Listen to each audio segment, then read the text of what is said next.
Hola, ¿cómo están? Bueno, soy Connie Islas, soy cantante, soy actriz, soy vegana y soy activista. Este ya es el video, creo, número 6 que estamos haciendo de estos así informativos en YouTube. Y hoy vamos a tocar un tema muy importante y el cual ha generado muchísimo desconcierto, que es ¿qué está pasando en el Amazonas? Y para eso traje a dos personas muy importantes que fueron al Amazonas a ver por ellos mismos qué es lo que estaba sucediendo. Una es Jimena Guisani y otra es Joaquín Sánchez Mariño. Son los dos periodistas.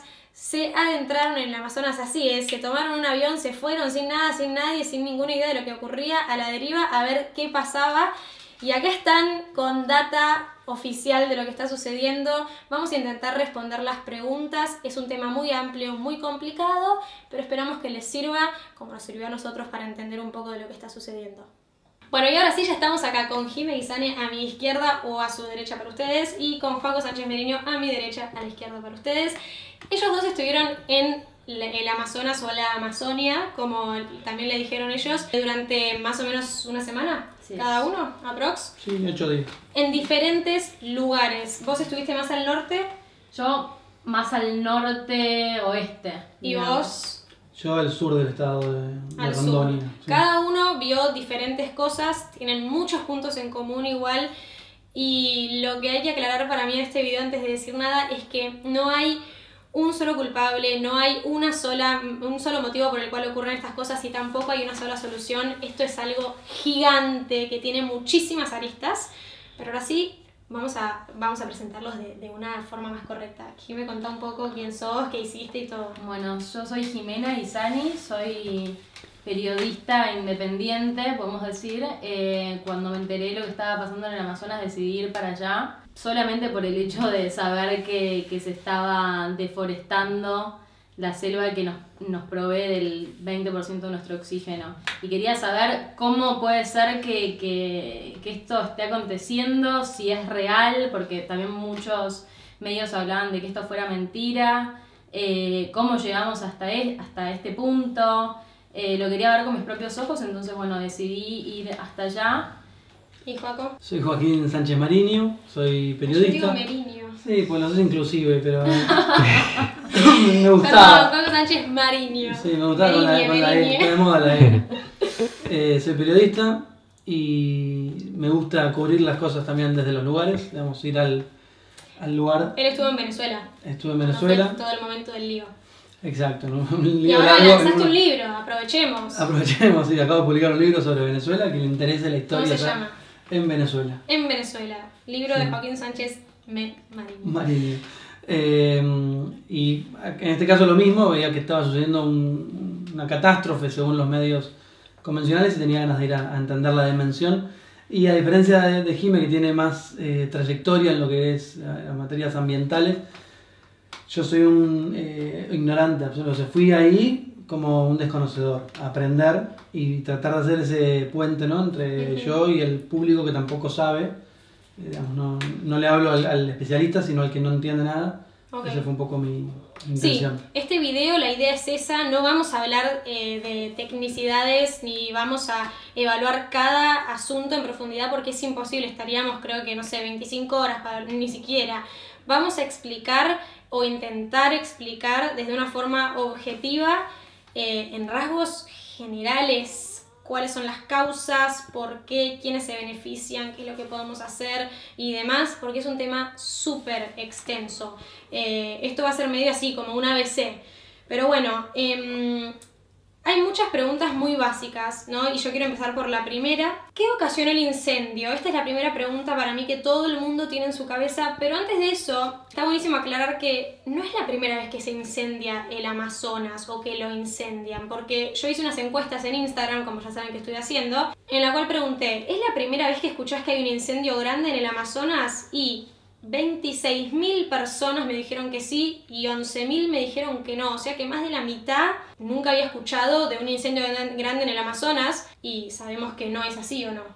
Sí. O sea, el Amazonas en el 2015 creo que también sufrió, no sé si hasta más incendios, y de hecho en los últimos 30 años se han perdido, que la realidad es que la gran mayoría ha sido por la deforestación o el desmonte, más de 80 millones de hectáreas del Amazonas. O sea que esto que pasó ahora es gravísimo, pero no es algo nuevo, viene pasando hace muchísimos años. Lo que sucedió esta vez es que se le dio muchísima visibilización y generó muchísima controversia, pero esto no es algo nuevo, esto es algo que viene pasando. La diferencia es que ahora estamos un poquito más alertas, pero bueno. En cuanto a eso, ponele, mucha gente allá decía cómo puede ser que esto viene pasando hace tiempo y no se denunció antes, atribuían a que, bueno, lo quieren golpear a Bolsonaro y que por eso ahora se hablaba de esto. Pero esto siempre, los números siempre estuvieron para que podamos acceder a ellos. El INPE tiene sus informes anuales hace no sé cuánto tiempo, o sea... el tema es que ahora la mirada internacional está puesta en el cuidado ambiental, entonces es por eso que quizás ahora se habla más de esto, pero no quiere decir que no se haya denunciado antes o que esto recién esté pasando ahora. En el año 2007 los incendios fueron más grandes, hubo un incendio gigantesco de proporciones mucho más peligrosas. Pero ¿por qué no fue tan importante? Porque la gente que quiere desacreditar los incendios dicen eso, en el 2007 hubo más. Pero ahí sí fue una cuestión entre clima y de desastre. Claro. Y no respondía a una aparente política de Estado. Por eso este año fue tan grave y me parece muy interesante hacer una especie de raconto de qué se dijo de este incendio. Okay. Del lado de Bolsonaro dijeron fueron los ONGs provocándolos para generar ruido contra Bolsonaro. Dijo Bolsonaro también, fueron las ONGs, ONGs, como le dicen en Brasil, para recuperar fondos perdidos, fondos que les estaban dando para el fondo para la Amazonia, la preservación de la Amazonia, que los perdieron teóricamente y estaban generando este ruido para recuperar el dinero. Noruega y Alemania tienen un fondo muy grande de dinero que el año que viene no lo van a disponer, muchas ONGs. Entonces, y que ya se están viendo afectados por ese congelamiento. Exacto, entonces otra de las teorías es ese ruido. Otra de las teorías fue el clima, ¿no? El incendio provocado por el clima. Y otra de las teorías es los ganaderos, o es intencional. De todas esas cosas, bueno, es interesante saber cuál es verdadera y cuál no. La de las ONG, miren que yo pienso que la raza humana es lo peor que le pasó al mundo, pero me parece como ya un montón. De hecho ya se confirmó que es mentira lo de las ONGs. Sí, yo siento que ya sería, no sé, viste, medio ciencia ficción. No desconfío de nada, igual no descarto nada porque somos seres humanos y somos espantosos, pero... Estoy de acuerdo con eso, principalmente, y como periodista estoy bastante acostumbrado a desconfiar. Las ONGs son instituciones con intereses. Desde ya. Y con mucha gente requiere su trabajo, depende de su labor ahí. No obstante, ya fue comprobado por la fiscal general de Brasil que no hubo ningún elemento para creer que las ONG provocaron el incendio. Yo, en lo personal, sí creo que provocaron la alerta mediática. O sea, primera teoría refutada, la de las ONG. Segunda teoría, la del clima. Refutada. Refutada porque... Al menos refutada, por mi laburo en campo, sí. Está refutada, creo que el clima también. Más aún en donde yo estuve. Donde ella estuvo era más húmedo, donde estuve yo, que es en Rondonia, en el sur. El clima es seco, hace mucho calor, uno pareciera que pones una lupa y se prende. No obstante, te dicen, algunos tiran una colilla y hay incendios, pero son menores. Los cuerpos de bomberos trabajan para eso, los apagan rápido. No es para nada que, claro, que se el sol está provocando el fuego, ¿no? Segunda teoría refutada, o sea que nos queda la tercera, que es toda la agroindustria y la ganadería. Exactamente, que eran intencionales.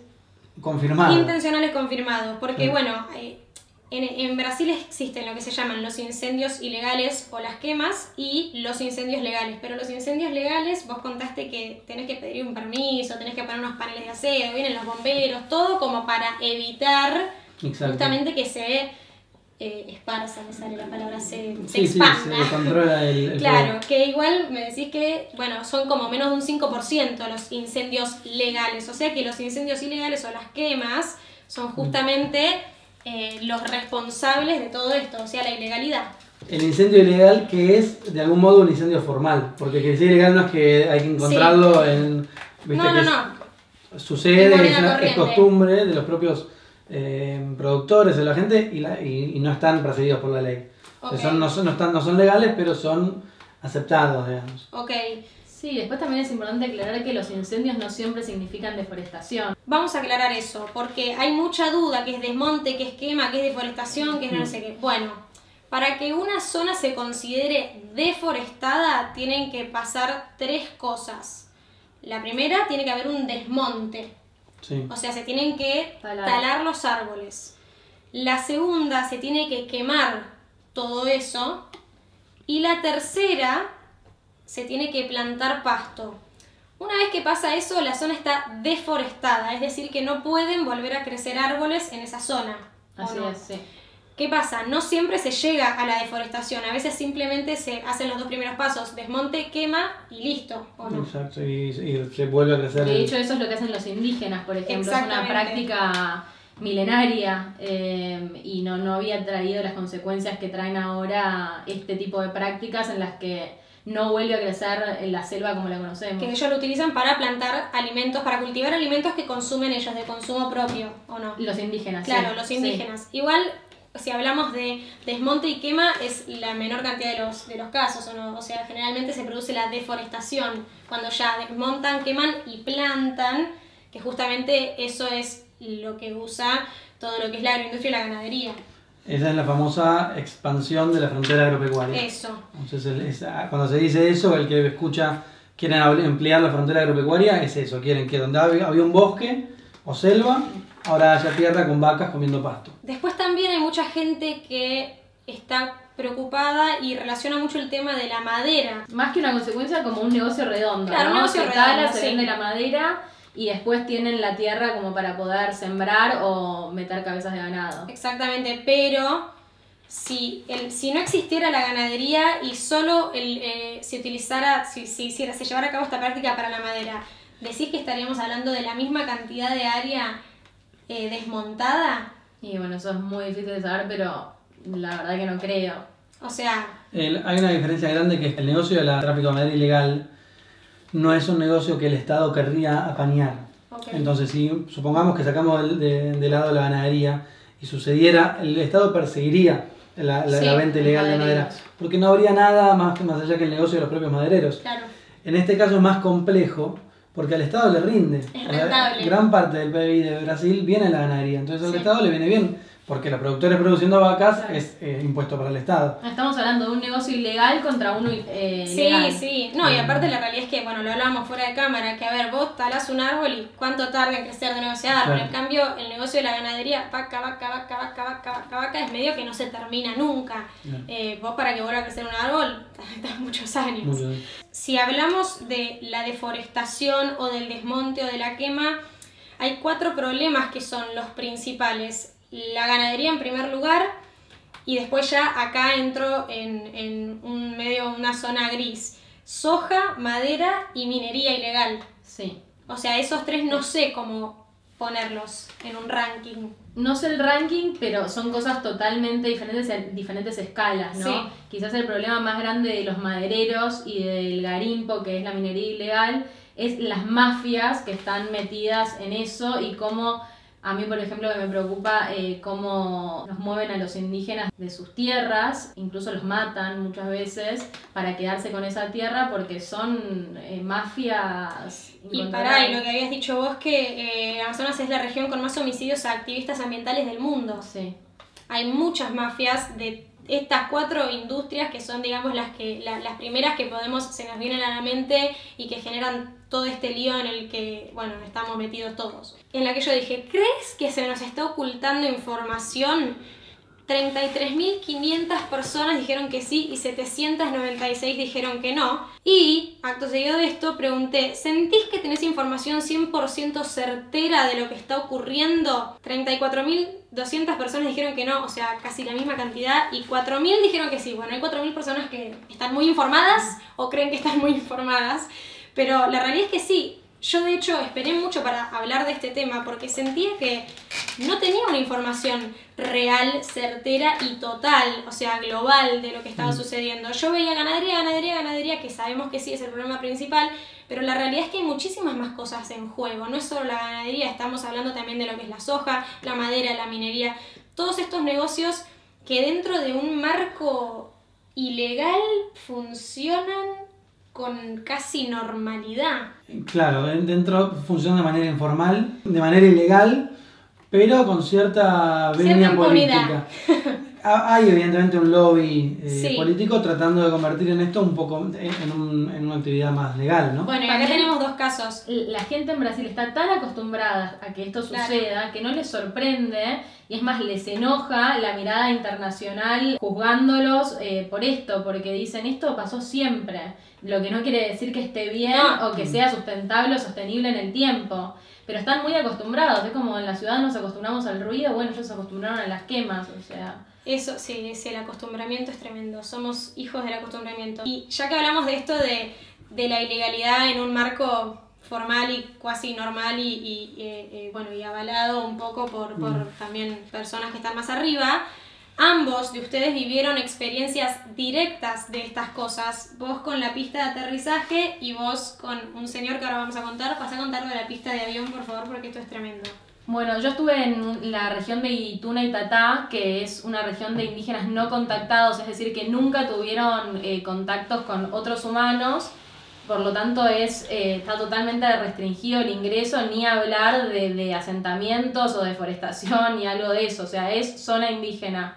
Y cuando hicimos las pesquisas con el IBAMA, Instituto de Fiscalización, encontramos una pista de aterrizaje inmensa, no solamente eso, campamentos, una casa con una estructura tremenda en el medio de la selva.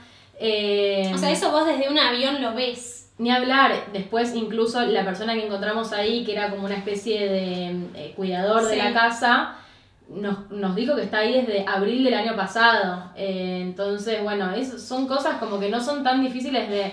Yo creo que el Estado estaba al tanto de eso, lo que pasa es que hay mafias tan grandes atrás de eso, que es muy difícil frenarlas. Este debe ser uno de los millones de casos y acá tenemos otro. Yo estuve en el estado de Rondônia y en el sur, en un pueblo que se llama Campo Novo, hay un parque nacional que se llama Pacas Novos, un parque nacional muy grande, lindante con tierras indígenas, ¿no?